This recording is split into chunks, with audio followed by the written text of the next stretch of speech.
This is Contractor Sense with Ruth King. All right, whenever you're ready. All right, this is episode number 94. 5, 4, 3, 2.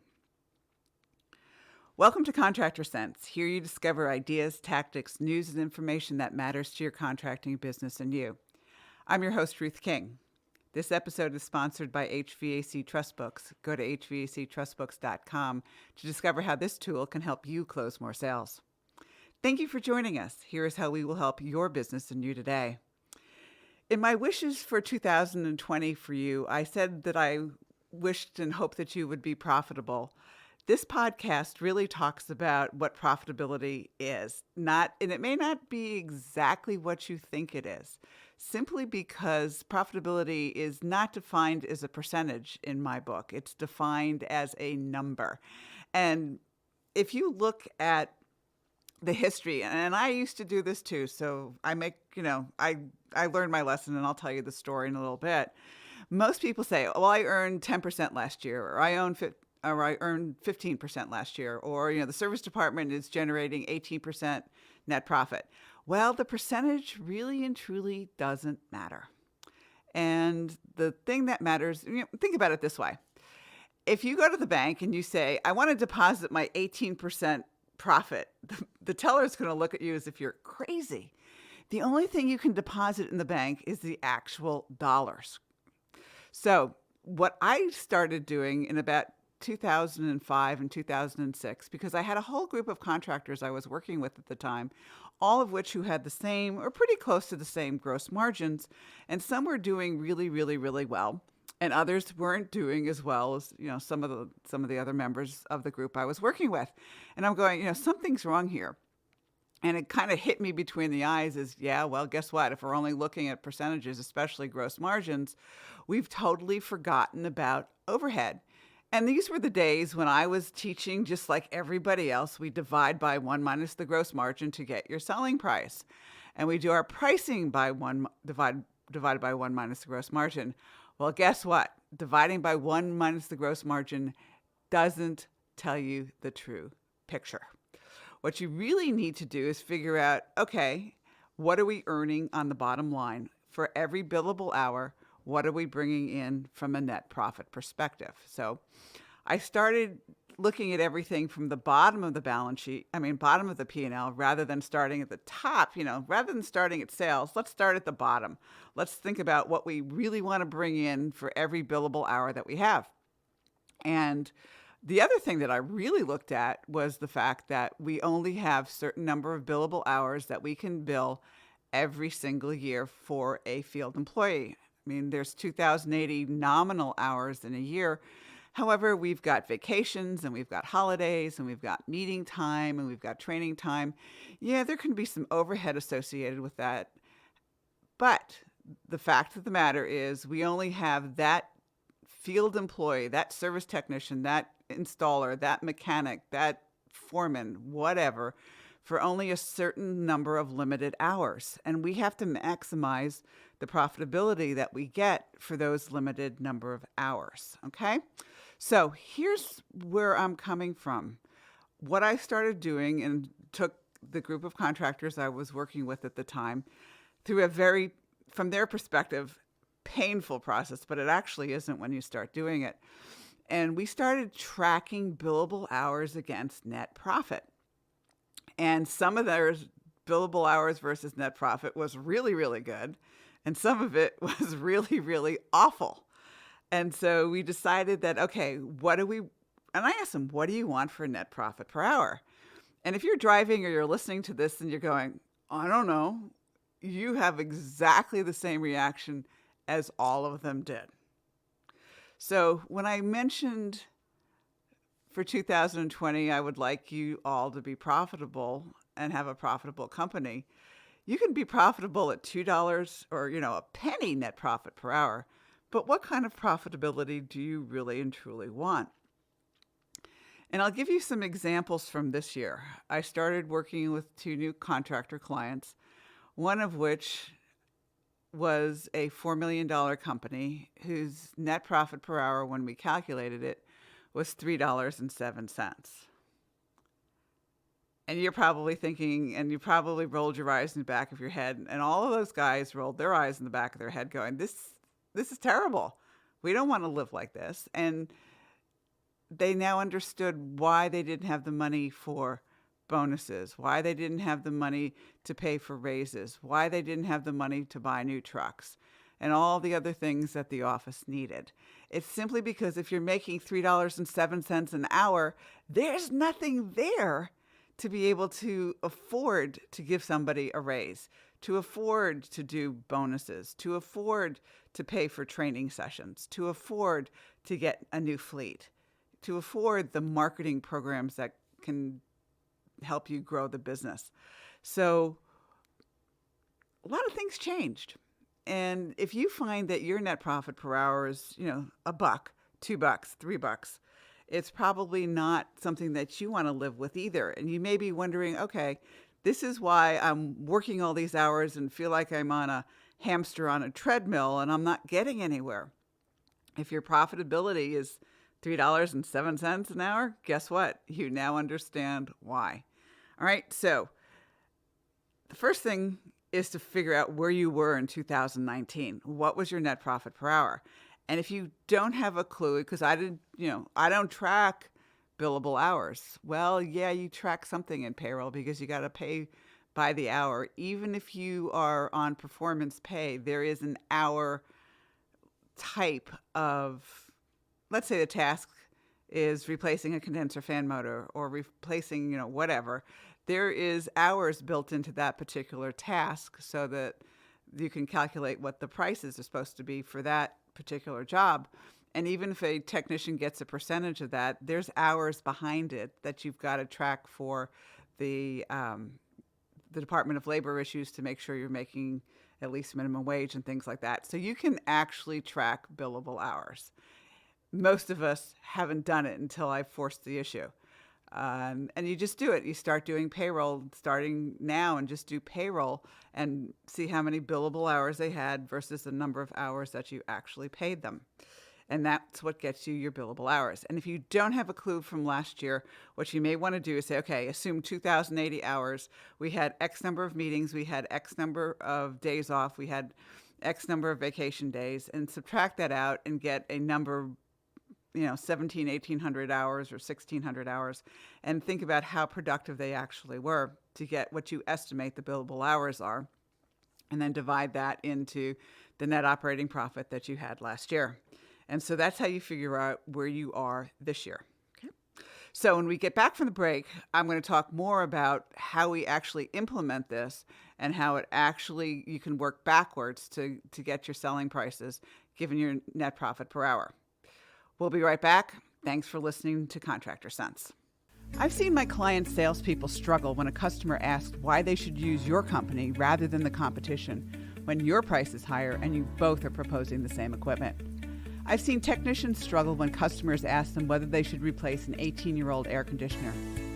And most salespeople and technicians never ask the one question that most customers are concerned about, yet never ask. Can I trust you? I found a tool that gives your salespeople and technicians the ammunition to answer this question and more. And the tool works. How do I know? 68% of my clients are using it to increase sales and referrals. What is it? A trust book with your name on it as the author. More details are at hvactrustbooks.com.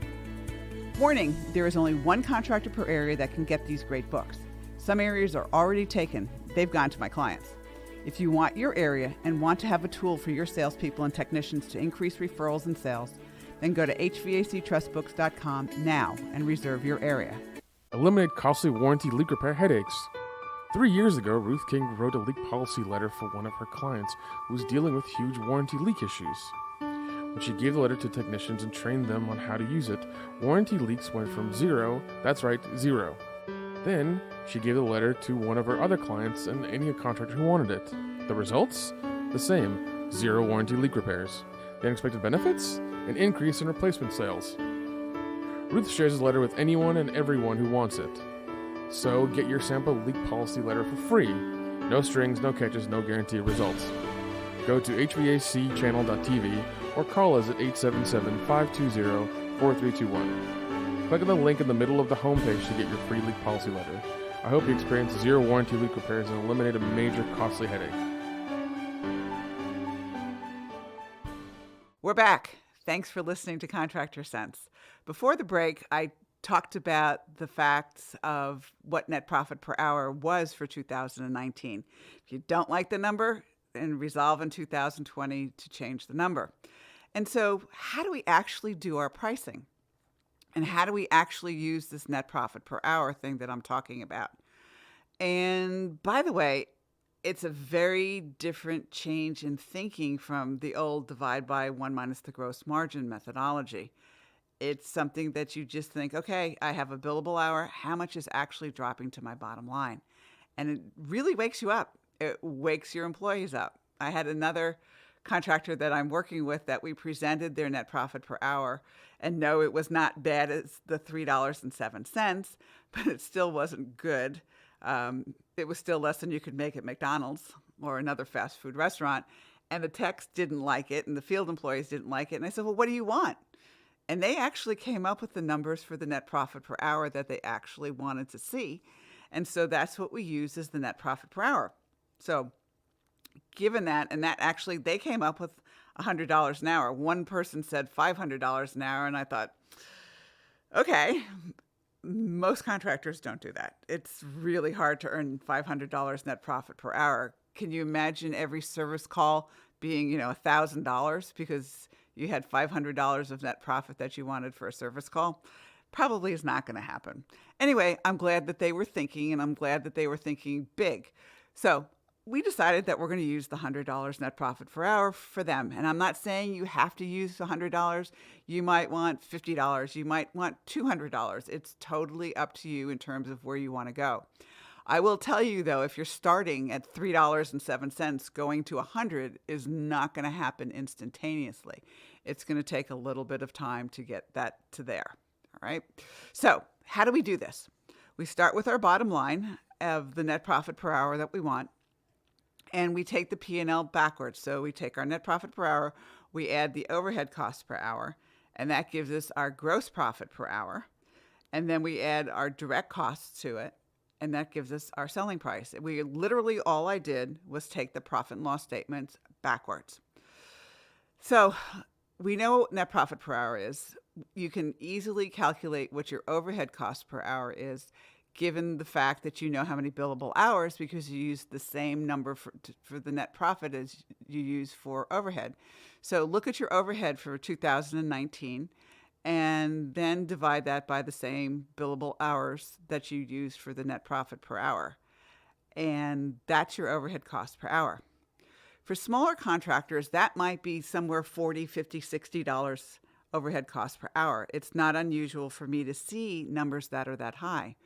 That means for every billable hour, we have to add that amount, $60, $40, $30, to just pay for the piece of the rent and pay for the piece of the light bill and pay for a little piece of the person who answers the phone or the marketing expense or the legal expense or the accounting expense, whatever. That little piece of overhead amounts to $60 per billable hour or $30 per billable hour. And so we have to add that amount to the net profit per hour that we desire to get our gross profit per hour. So let's assume it's $50 and we want $100 net profit per hour. That means our gross profit per hour has to be $150. And then let's assume that our service technician, our highest service technician, makes $30 an hour. So to get the selling price for 1 hour of labor, you might think, okay, it's $150 plus 30.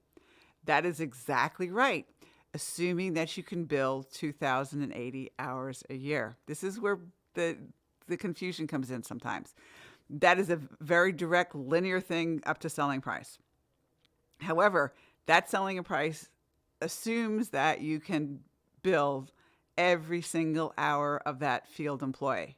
Now, for installation, construction, yeah, it's pretty close. For service, not really.